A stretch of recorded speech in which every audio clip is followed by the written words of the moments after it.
Hi guys, welcome back to the channel and welcome in day 14 of our 100 days learning and yeah 13 तक already हो चुका है। Question Telegram में WhatsApp group पे आपको मिल जाता है, आप जाके वहाँ पे क्वेश्चन सॉल्व कर सकते हैं। बाद में अगर आपको समझ में नहीं आता देन आप you can see the solutions also, right.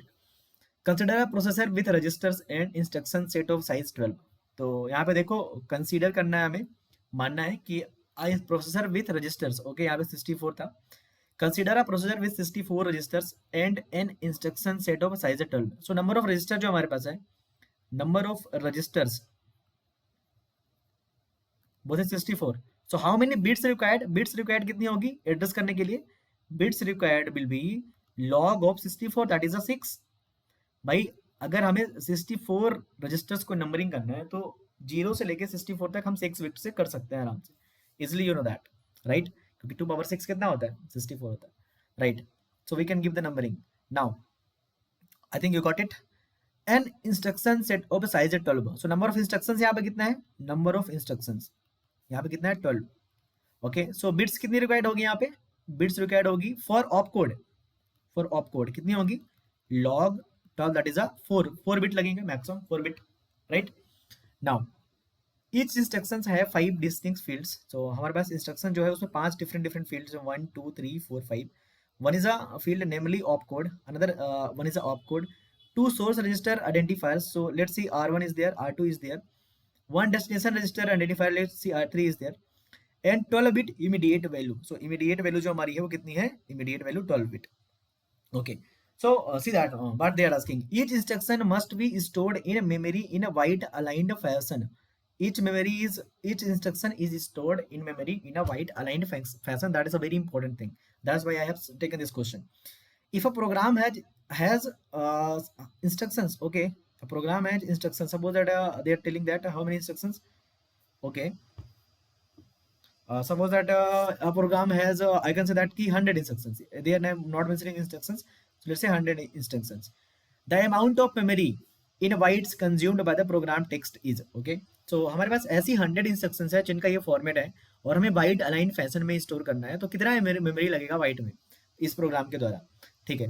तो यहाँ पे देखो जो हमारे पास ऑपकोड होता है वो क्या होता है, आपको पता होना चाहिए कि ऑपकोड का मतलब क्या है। Opcode defines how many types of instruction और how many instructions। तो यहाँ पे कितनी इंस्ट्रक्शंस है? 12। इसको रिप्रेजेंट करने के लिए कितनी बिट लगेगी? 4 बिट, हमने देखा है ऑलरेडी। रजिस्टर के लिए कितनी लगेगी? 6, इसको भी 6, इसको भी 6, ओके। सो टोटल साइज यहाँ पे कितना है? टोटल साइज देखो, टोटल साइज यहाँ पे देखो कितना है? 4 6 10 हो गया, 6 16 और 6 कितना हो गया? यहाँ पे 4 6 10 16 22 10 32 तो 34, यहाँ पे 34 बिट्स हमारा इंस्ट्रक्शंस हो गया, okay. So according to you what should be the answer for one instruction? For one instruction 34 bits. Now for you can say that for 100 instructions, that is a 34 into 100 bits, and you can simply convert it into the byte. That could be the answer, but that is the not answer. See why? So we have a instructions, actually one instruction is taking 34 bits, right?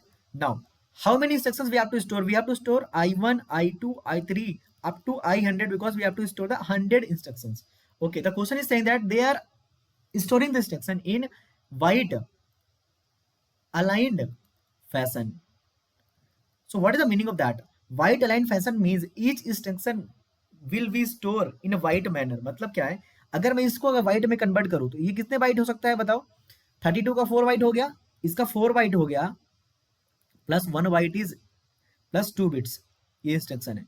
मतलब क्या होगा? हमारी जो memory होती है, देखो memory होती है, मेमोरी I1 का, अगर मैं I1 को स्टोर करने की कोशिश करूं तो इसका बाइट नंबर 1 यहाँ पे होगा, इसका बाइट नंबर 2 यहाँ पे होगा, इसका बाइट नंबर 3 यहाँ पे होगा, इसका बाइट नंबर 4 यहाँ पे होगा, और यहाँ पे केवल 2 बिट्स होंगी, बट हम उसको क्या कर देंगे? पैडिंग कर देंगे, जीरोस की पैडिंग।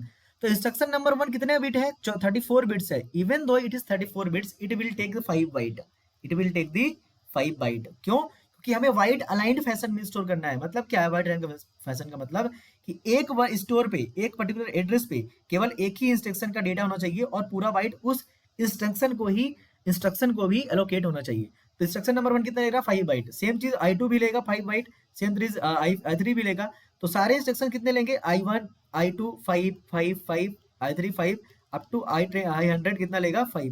तो that is a 5 into 100, that is a 500 bytes. अच्छा यहाँ पे 4 बाइट कैसे लिखा था पता होगा ना, 8 into 4, 8 बिट का 1 बाइट होता है, ठीक है। So what is the answer for that particular question, that is 500 bytes. Okay, so according to you that, जब मैंने पहली बार सॉल्व किया तो मेरा भी आंसर 34 into 100 बिट्स ही आया था, ठीक है। फिर मैंने इसको कन्वर्ट कर लिया कि चलो इसको बाइट में कन्वर्ट कर लो, whatever you are getting answer, but the actual answer is 500। I hope you got it the concept and I hope you will learn something from this concept, right? Thanks for watching. Let's meet into day 15 and don't forget to subscribe and yeah, all the best.